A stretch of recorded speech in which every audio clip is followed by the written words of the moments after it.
Politics in the new Riksdag. See also Politics of Sweden. At the accession of Oscar II to the throne on September 18, 1872, the economic condition of Sweden was fairly satisfactory. In foreign affairs the security situation was good. Politically, however, the situation was tense as the reforms inaugurated during the preceding reign did not answer expectations. Within 3 years of the introduction of the new electoral laws, Louis de Geer ministry had forfeited much of its former popularity, and had been forced to resign. In the vital matter of national defense no common understanding had been arrived at, and during the conflicts which had raged round this question, the two chambers had come into frequent collision and paralyzed the action of the government. The peasant proprietors, who, under the name of the Lantmanna Party, formed a compact majority in the second chamber, pursued a consistent policy of class interests in the matter of the taxes and burdens that had, as they urged, so long oppressed the Swedish peasantry, and consequently when a bill was introduced for superseding the old system of army organization by general, compulsory service, they demanded as a condition of its acceptance that the military burdens should be more evenly distributed in the country, and that the taxes, which they regarded as a burden under which they had wrongfully groaned for centuries, should be abolished. In these circumstances, the Lantmanna Party in the Riksdag, who desired the lightening of the military burden, joined those who desired the abolition of landlordism, and formed a compact and predominant majority in the second chamber, while the Burger and Liberal parties were reduced to an impotent intelligence minority. This majority in the lower chamber was at once attacked by another compact majority in the upper,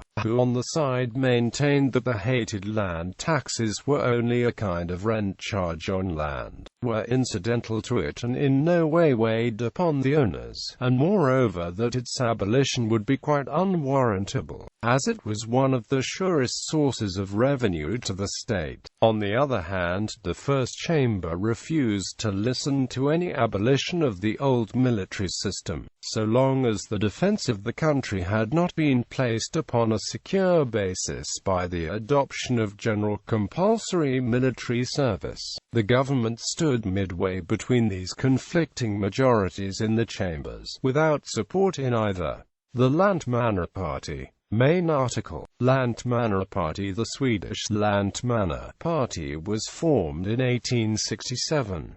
It consisted mostly of the larger and smaller peasant proprietors, who at the time of the old Riksdag of the estates were always opposed to the nobility and the clergy. The object of the party was to bring about a fusion between the representatives of the large landed proprietors and the regular peasant proprietors, to support the interests of landed proprietors in general against those of the town representatives, and to resist crown interference in the administration of local affairs. Such was the state of affairs when Oscar II of Sweden, surrounded by his late brother's advisers, began his reign. One of his first priorities was to increase the strength of his Royal Swedish Navy, but in consequence of the continued antagonism of the political parties, he was unable to effect much. In the first Riksdag, however, the so-called compromise, which afterwards played such an important part in Swedish political life, came into existence. It originated in the small Scania party in the upper house, and was devised to establish a modus vivendi between the conflicting parties, i.e., the champions of national defense and those who demanded a lightening of the burdens of taxation. The king himself perceived in the compromise a means of solving the conflicting questions, and warmly approved it. He persuaded his ministers to constitute a special inquiry into the proposed abolition of land taxes, and in the address with which he opened the Riksdag of 1875 laid particular stress upon the necessity of giving attention to to the settlement of these two burning questions, and in 1880 again came forward with a new proposal for increasing the number of years of service with the militia. This motion having been rejected, Leguer resigned, and was succeeded by Count Arvid Posse. The new Prime Minister endeavoured to solve the question of defence in accordance with the views of the ULAN party. 3 parliamentary committees had prepared schemes for a remission of the land taxes, for a new system of taxation, for a reorganization of the Swedish army based on a stamtrupp by the enlistment of hired soldiers, and for naval reforms. In this last connection, the most suitable types of vessels for coast defense as for offense were determined upon, but Count Posse, deserted by his own party over the army bill, resigned, and was succeeded on May 16, 1884 by Robert Themtander, who had been Minister of Finance in the previous cabinet. The new Premier succeeded in persuading the Riksdag to pass a bill increasing the period of service with the colours in the army to 6 years and that in the militia to 42 days, and as a set-off a remission of 30% on the land taxes.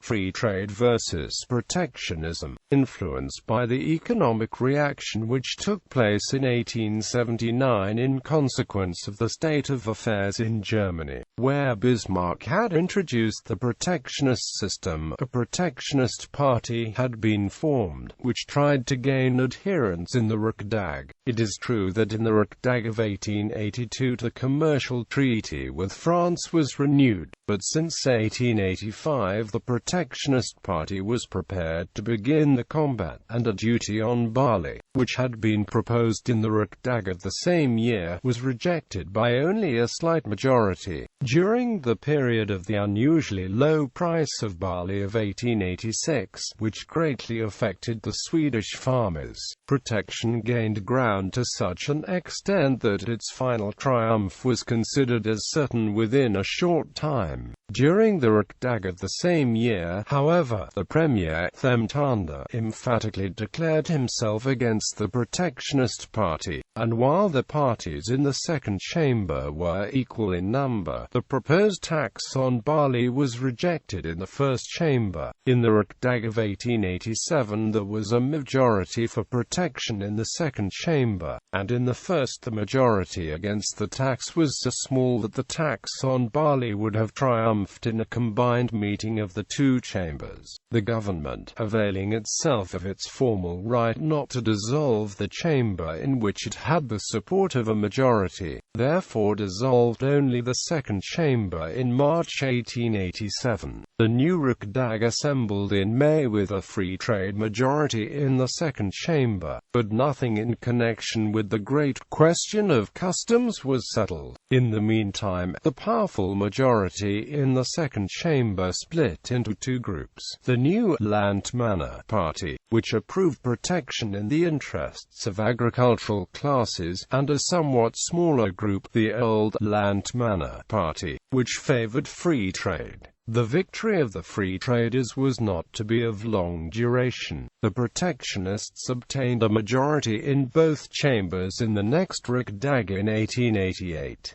To the first chamber protectionists were almost exclusively elected, and in the second all the 22 members for Stockholm were disqualified, owing to one of the number not having paid his taxes a few years previously, which prevented his being eligible. Instead, then, of 22 free traders representing the majority of the Stockholm electors, 22 protectionists representing the minority were elected, and Stockholm was thus represented in the Riksdag by the choice of a minority in the capital. This singular way of electing members for the principal city in the kingdom could not fail further to irritate the parties. One result of the Stockholm election came at a convenient time for the Themtander ministry. The financial affairs of the country were found to be in a most unsatisfactory state. In spite of reduced expenses, a highly estimated revenue, and the contemplated raising of taxes, there was a deficit, for the payment or discharge of which the government would be obliged to demand supplementary supplies.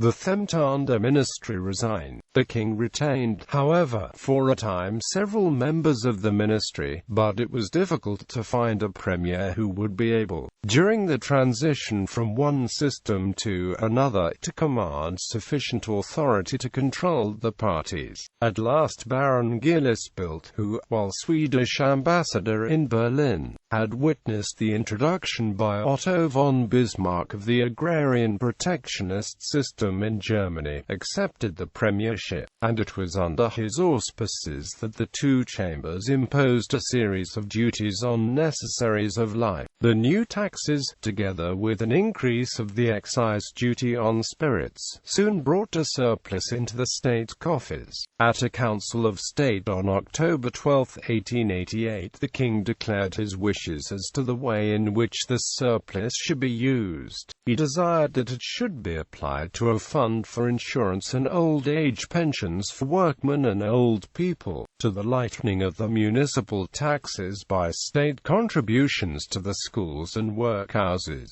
to the abolition of the land taxes and of the obligation of keeping a horse and man for military service, and, lastly, to the improvement of the shipping trade. But the Riksdag decided to devote it to other objects, such as the payment of the deficit in the budget, the building of railways and augmentation of the material, as well as to improvements in the defences of the country. It is most likely that protectionism was a political concession made to Otto von Bismarck as an instrument of social cause. This was allowed because of the inability of the Swedish population to stand up to its king and government. It is ironical that a nation that pioneers in the study of economics fails to make use of its effort. A man bear the barley question. Baron Bilt resigned as soon as the new system seemed settled, making room for Baron Gustav Åkerhielm. The latter, however, also soon resigned, and was succeeded on July 10, 1891 by Erik Gustaf Bostrom, a landed proprietor. The protectionist system gained in favour on the expiry of the commercial treaty with France in 1892, as it could now be extended to articles of industry. The elections of 1890, when the metropolis returned free traders and liberals to the second chamber, certainly affected a change in the latter, as the representatives of the towns and the old Lantmanna party joined issue and established a free trade majority in the chamber. But in the combined meetings of the two chambers, the compact protectionist majority in the first chamber turned the scale. The customs duties were, however, altered several times in accordance with market prices and ruling circumstances. When the import duty on ungrounded barley was reduced in 1892, the same duties were also retained for the following year. They were also retained for 1894 at the request of the government, which desired to keep faith with the promise that while the new organization of the army was going on, no increase of duties on the necessaries of life should take place.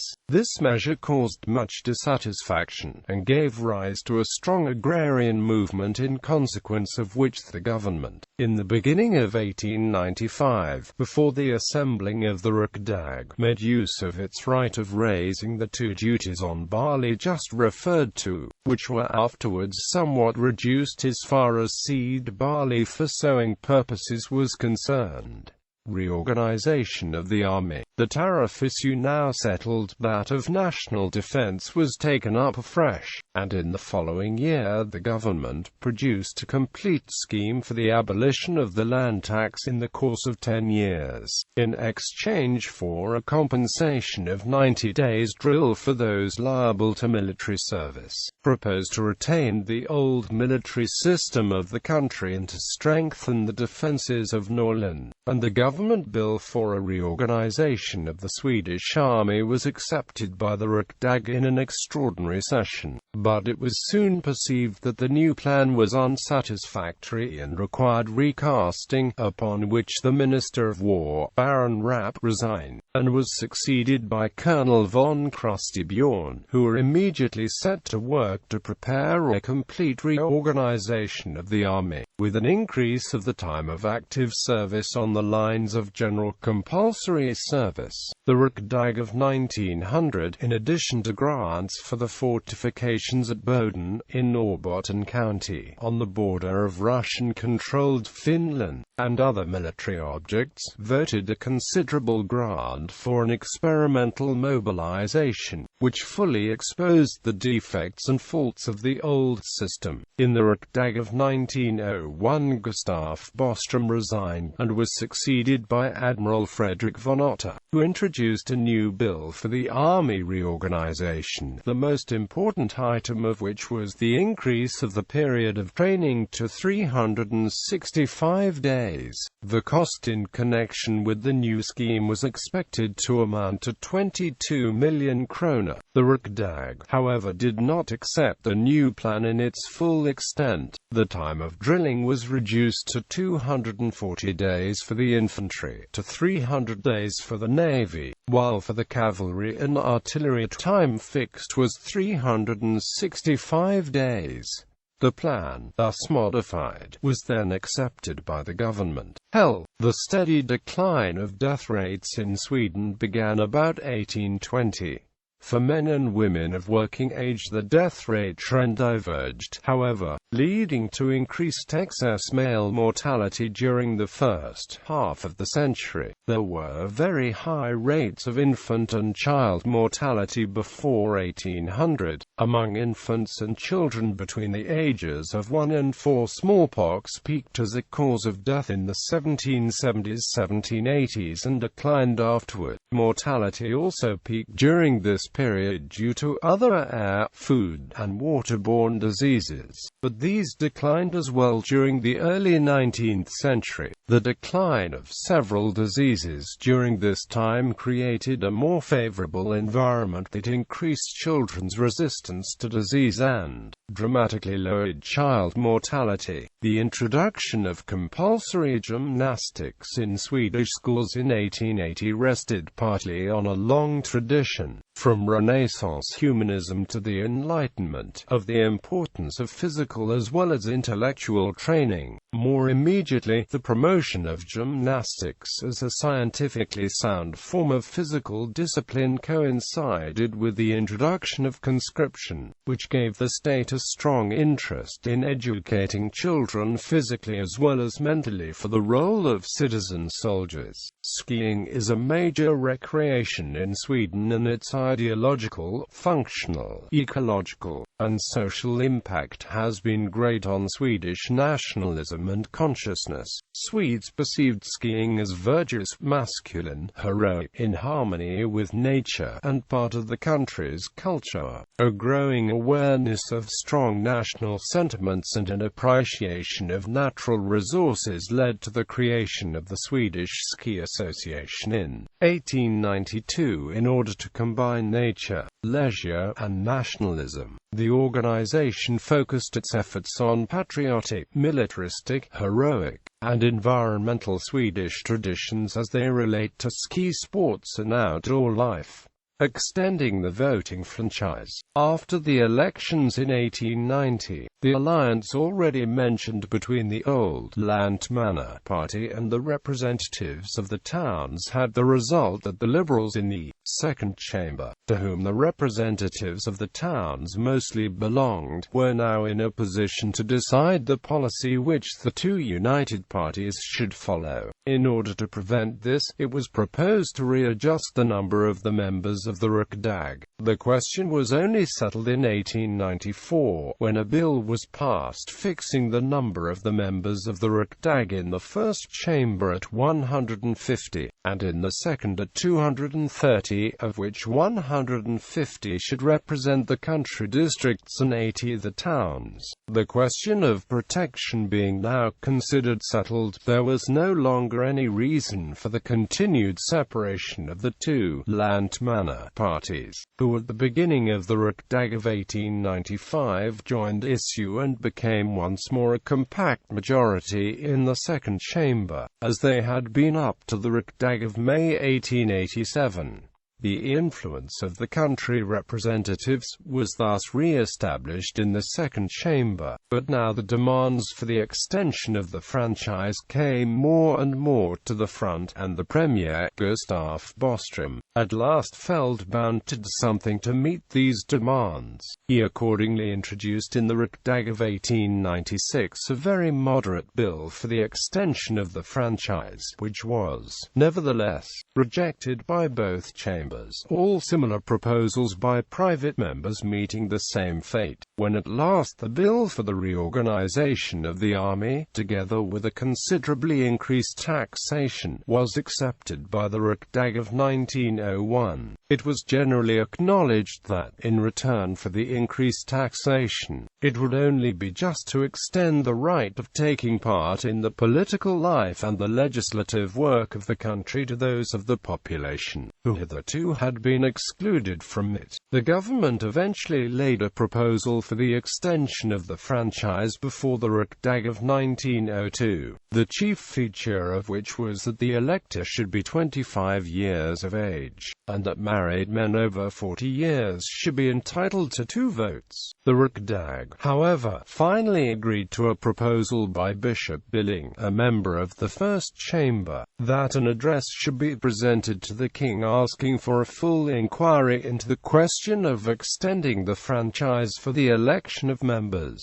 to the second chamber. In 1897 the Riksdag had received among its members the first socialist representative in the person of Hjalmar Branting, the leader of the Swedish Social Democrats, the socialists who had formerly confined their activity to in 1902. Processions of many thousands of workmen were organized, in Stockholm and in other towns of the kingdom, just before the Riksdag began the discussion on the above-mentioned bill of the government, and when the bill was introduced in the chambers a general and well-organized strike took place and continued during the 3 days the debate on the bill lasted. As this strike was of an exclusively political kind, and was intended to put pressure on the chambers, it was generally disapproved, and failed in its object. The Prime Minister, Admiral Fredrik von Otter, resigned shortly after the end of the session, and was succeeded by Gustav Bostrom, the ex-premier, who at the request of the king again assumed office.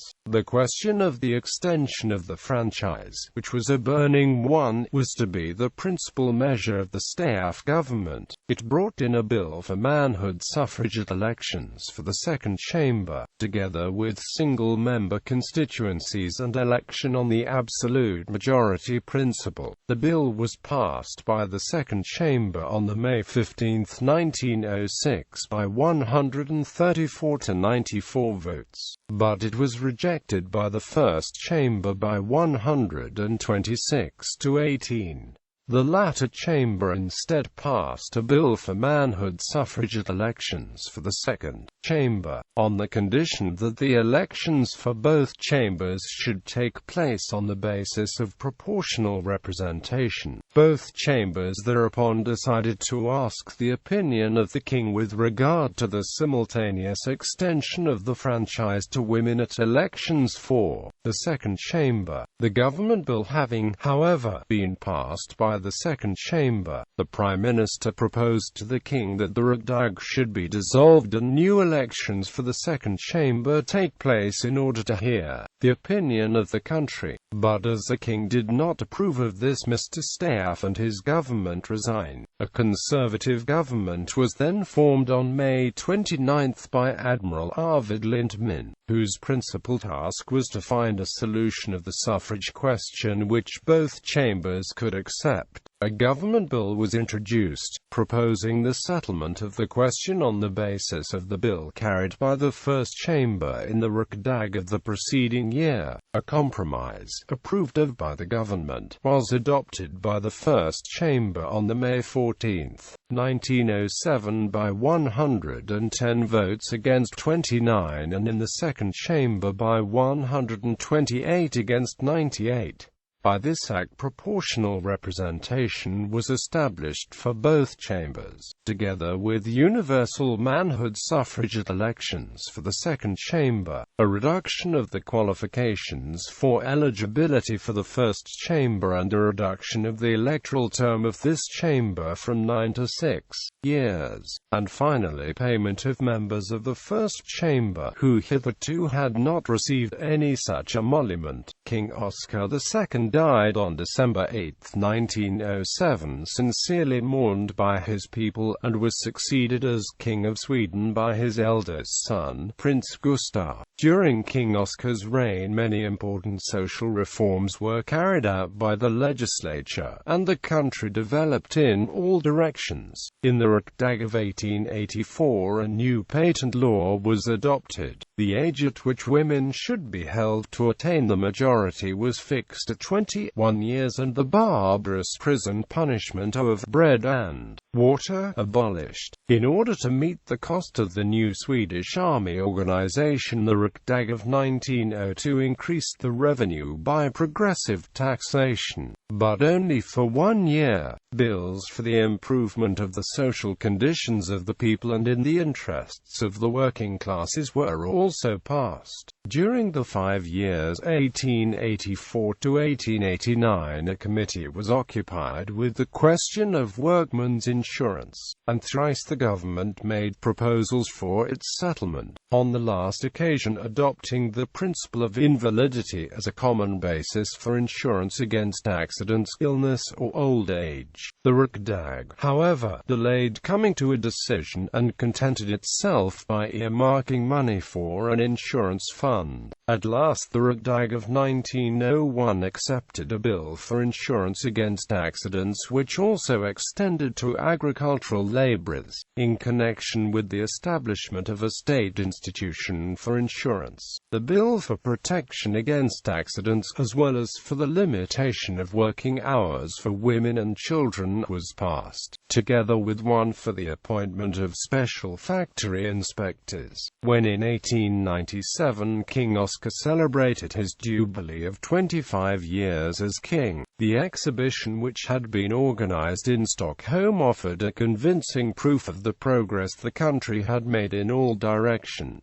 See also: Prime Minister of Sweden, Privy Council of Sweden, Wismar.